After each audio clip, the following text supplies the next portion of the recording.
Hey, what's up, everybody? It's just Charles Sabanson, and welcome you guys to another episode of the DREAMERSPRO show, where we cover everything from sports, hot topics, classic debates, entertainment, and we give you guys a fresh perspective on things and how we see them. And today we have another update for you guys here, but before we get into it, please make sure you like the video and sub to the channel. Some of y'all may be asking, what's Charles talking about this? Yeah, because some people are interested in it. That's why. Some people want to know about it. Hence the reason you have various news publications talking about it still. So as you guys know, about, let me say 3 or 4 weeks ago now, Qerim stunned a lot of us where she announced that she was going to be leaving ESPN abruptly. And it sent a shockwave through the sports world, and all of us were like, what? Why? This.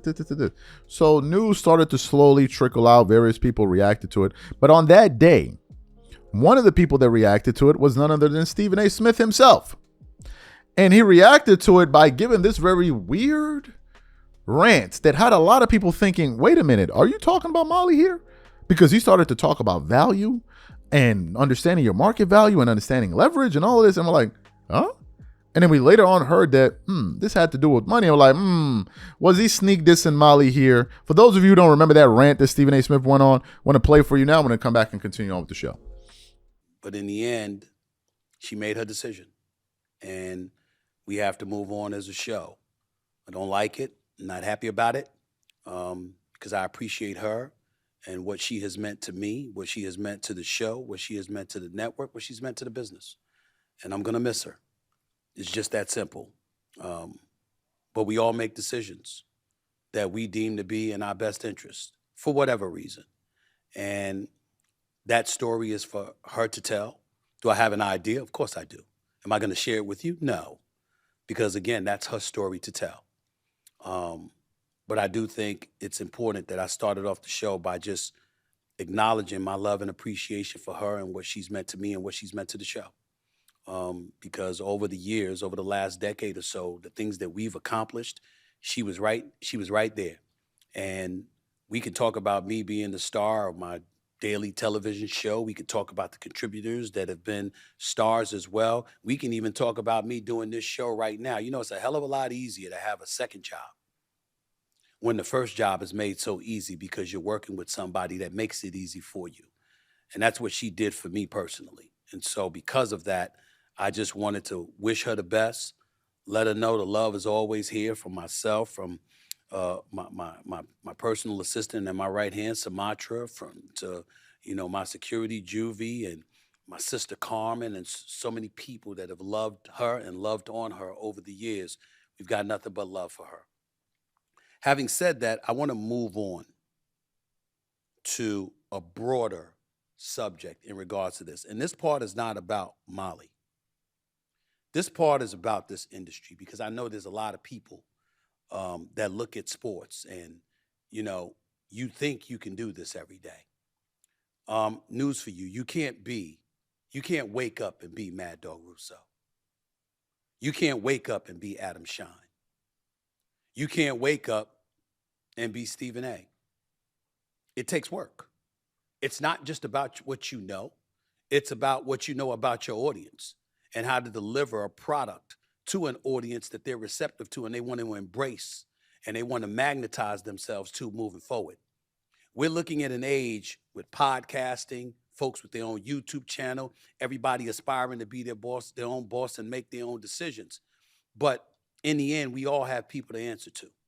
And I know this subject is piggybacking off of what has transpired with Molly's abrupt resignation per se. But it is important to point out that guess what? It doesn't have to be about her. But when you have negotiations and you're talking with people and you're going back and forth and you're hearing things that you may not want to hear or feeling things you may not want to feel, even though you're valued, even though people acknowledge those kind of things, we live in a world where we have to grow up.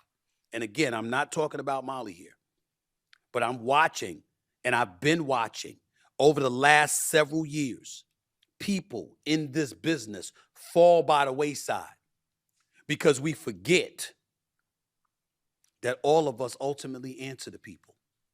We don't get to define our own value. We don't get to define our own worth. We don't get to sit there and summarily say, this is who I am and this is what I'm going to do. And guess what? I don't give a damn what anybody say unless you have the leverage to do it. because business is all about leverage. And I'm going to take this opportunity talking to this audience, giving you some insight into who I am and how did I think and how I think to make sure you understand where I come from. When you heard me at a time when we were discussing my contract negotiations all over the media and all throughout the sports world, what I talked about was what my worth was based on what the numbers showed.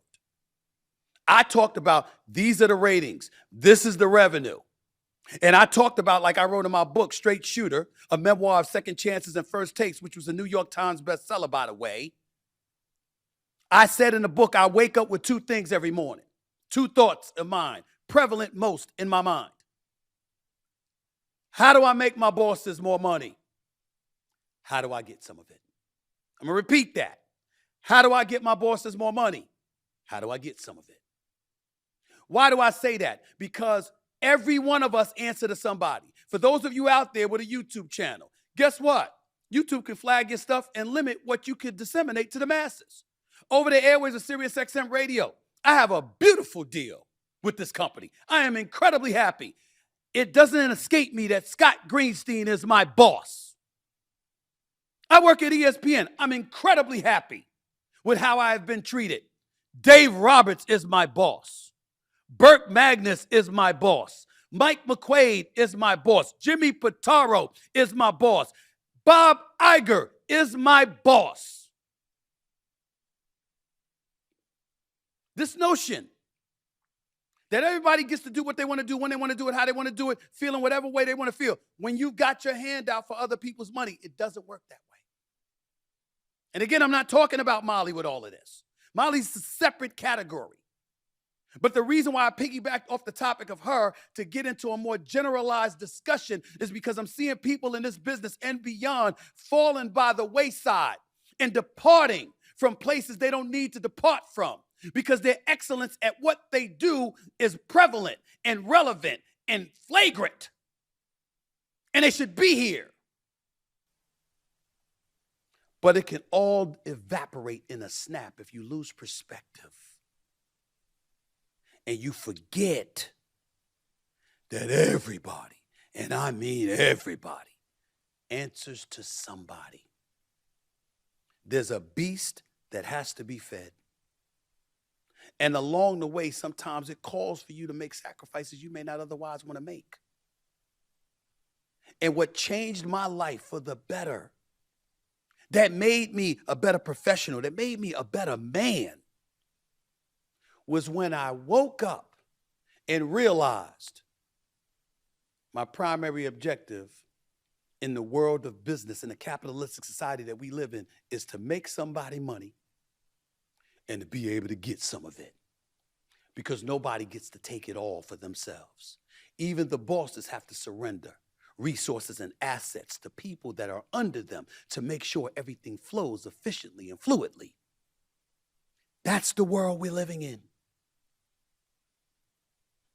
And you know, when you make moves, when I sat up there and I talked about what my worth was, it's because I knew I had leverage.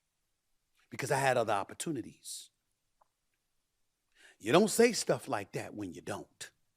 Excellent. So you heard what he had to say there. So just this morning, just looking for what to talk about, and I came across an article here from The Sun, and it says, Molly over it. Molly Qerim abruptly quit ESPN over backstage drama and wanted salary increase after being lowballed on First Take. Now, some of y'all know it's an old story. Well, this article was published on October 11th this year. So pretty much today. So let's read what the article says. It says, Molly Qerim quit ESPN after being lowballed by her salary and being denied further opportunities. It has been claimed. Qerim announced her departure from ESPN on Instagram in September, then continues on. Qerim had complaints about her salary and lack of opportunities in the field. That came hours after Sports Business Journal reported she had turned down a new contract offer and would leave the broadcaster at the end, of the year.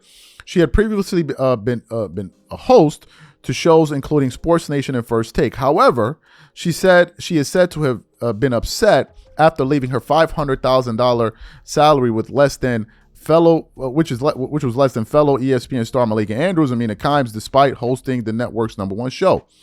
The claim comes from her former colleague and former NFL All-Pro defensive end Marcellus Wiley. In a video on his YouTube channel, Marcellus Wiley, Dat Dude TV, Wallace said Molly wanted to do other things at the network, which included hosting her own show. They weren't signing off on her, not only hosting her own show, but doing other shows within the network. Wiley also claimed Qerim felt a certain type of way about Stephen A. Smith, an executive producer making $21 million on his new deal. He explained reportedly she was making around $500,000 a year. Continues on. Now contrast that with Stephen A. Smith, $20 million a year for Stephen A. Smith, and he's number one on the show, and you're the number two on the show. You could feel a certain type of way, but hey, you got to eat the kill and all that. So Marcellus went on to say that. Then it continues on. Wiley added that Qerim and Smith weren't cool with each other. Smith had said Qerim had abruptly resigned from her role on his daily Sirius XM show. He added that the company did not want to lose her. Magnus explained in an interview with The Athletic that Qerim and the broadcaster had agreed that she would be the first take at the end of the contract year, and then went on to say a few other things. Then they started to talk about some of the turmoil that was going on there at the network. What are my thoughts about this? Well, first of all, guys, look, it doesn't surprise me that it's a money issue. Right? It doesn't surprise me. And if I'm Molly Qerim, I would have felt a certain type of way too. I mean, Malika Andrews and these guys are making more money than me. Every time I hear from Stephen A. Smith, he's telling us how this is the number one show in the world and sports show in the morning and blah, blah, blah, blah, and this and this. I'm like, well, y'all definitely got the money. And my partner's making what? 20 times plus what I'm going to be making or whatever the amount is. Of course you're going to feel a type of way. Of course you're going to feel a type of way. And I said it before, and I'm going to reiterate the point again. Some people felt like, oh, you don't understand. No. $500,000 is a lot of money to anybody, right? They don't just hand out $500,000 a year jobs like that. They simply don't. But the fact is, pay varies from industry. And you also got to look at tenure. She had been on the show since 2016. That's 10 good years. So if you're seeing the ratings are going through the roof every single year and you're seeing growth month after month after month after month, then the host on the show, the star of the show, renegotiates a contract and he's making double what he was making before, and you're still hovering around the same number, you would feel a type of way because you understand what's being made out there. This is the whole point. 500,000 would be fair if it was fair. This is the point I'm saying. If it was fair, it would be fair. If you work in an accounting firm and everybody's making, I don't know, $120,000 a year, and that's pretty much what everybody else is making, then okay, nobody's going to complain. But if you see one guy's earning $500,000 and you're like, we're all here earning $100,000, you're going to have some questions when the firm is doing very, very well. It's normal. It's natural. So of course you'll feel a type of way. Of course. I think they could have kept her for $1 million. What would have changed? Well, it would have been maybe $500,000 less than Stephen A. Smith would have got. And maybe that's just too much to part ways with. Because you know what Stephen A. Smith said about him and money, man. There's no separating the two of them. They're like 5 and 6. They must always be together. These are my thoughts. Whatever you guys think, leave your thoughts in the comments and we catch you on the next show. Peace.